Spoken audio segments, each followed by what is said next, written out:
চার হাত এক হলো বিজয় রেশমিকার। তোমাকে নিয়ে লিখতে পারি বই, প্রিয় বিজুকে লিখল নায়িকা। রূপকথার বিয়ের ছবি প্রকাশ্যে এলো, সব জল্পনার অবসান। চার হাত এক হয়ে গেল বিজয় দেবরকোন্ডা এবং রেশমিকা মন্দনার। প্রেম নিয়ে এতদিন রাগঢাক করলেও বিয়ের খবর জানাতে গিয়ে বুক ঠোকে স্বামীর সঙ্গে সকলের পরিচয় করিয়ে দিয়েছেন নায়িকা। সত্যিকারের ভালোবাসা কাকে বলে বিজয় তাকে শিখিয়েছেন বলে জানিয়েছেন। রেশমিকার সঙ্গে বিয়ের ছবি দিয়েছেন বিজয়ও। তার আবেগঘন পোস্টও নজর কেড়েছে সকলের। ইনস্টাগ্রামে বিয়ের একাধিক ছবি পোস্ট করেছেন রেশমিকা এবং বিজয়। কোথাও বিজয়ের মুখে ঠোঁট ছুঁয়ে রয়েছেন নায়িকা, কোথাও আবার পরস্পরের আলিঙ্গনবদ্ধ তারা ওই ছবি পোস্ট করে নিজের সমস্ত আবেগও উজাড় করে দেন রেশমিকা। লেখেন, আপনাদের সকলের সঙ্গে পরিচয় করিয়ে দিই, আমার স্বামী বিজয় দেবরকোন্ডা।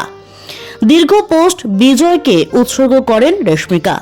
লেখেন, সেই পুরুষ যে আমাকে সত্যিকারের ভালোবাসা শিখিয়েছে, সেই পুরুষ যে শান্তির অনুভূতি কি দেখিয়েছে আমাকে, সেই পুরুষ যে আমাকে বলে বড় স্বপ্ন দেখা একেবারেই সঠিক এবং লাগাতার বলে গিয়েছে সব অর্জনের ক্ষমতা আছে আমার, যা আমি পর্যন্ত কখনো কল্পনা করতে পারিনি।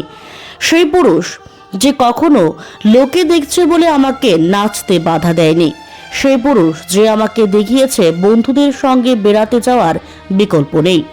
এবং বিশ্বাস করুন, এই পুরুষটিকে নিয়েই বই লিখতে পারি আমি। আমি আজ এই নারী হতে পেরেছি কারণ তুমি আমাকে আজকের এই নারী করে তুলেছ। আমি সত্যিই আশীর্বাদ ধন্য বিজু। তোমার প্রতি অনুভূতি ভাষায় প্রকাশ করতে গিয়ে সর্বদাই শব্দ কম পড়ে যায়।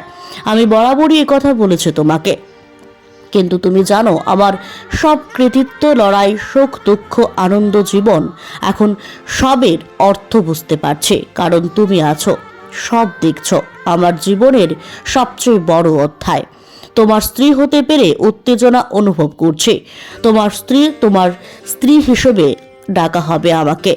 এখন উদযাপনের সময়, ভালোবাসি তোমাকে। অন্যদিকে বিজয়ও লেখেন, একদিন খুব মিস করেছিলাম ওকে, এত মিস করেছিলাম যে মনে হলো ও থাকলে দিনটা ভালো যেত। উল্টো দিকে বসে থাকলে খাবার আরো সুস্বাদু মনে হতো।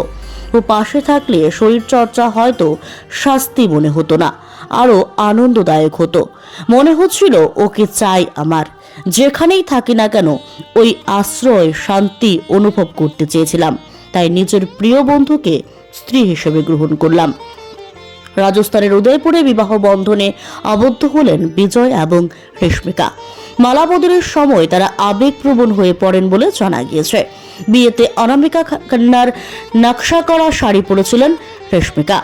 সোনার গয়নায় ঢাকা ছিল গা, বিশেষ করে তার গলার নেকলেস, বাজুবন্ধ, চিকলি এবং বড় আকারের ঝুমকো নজর কেড়েছে সকলের।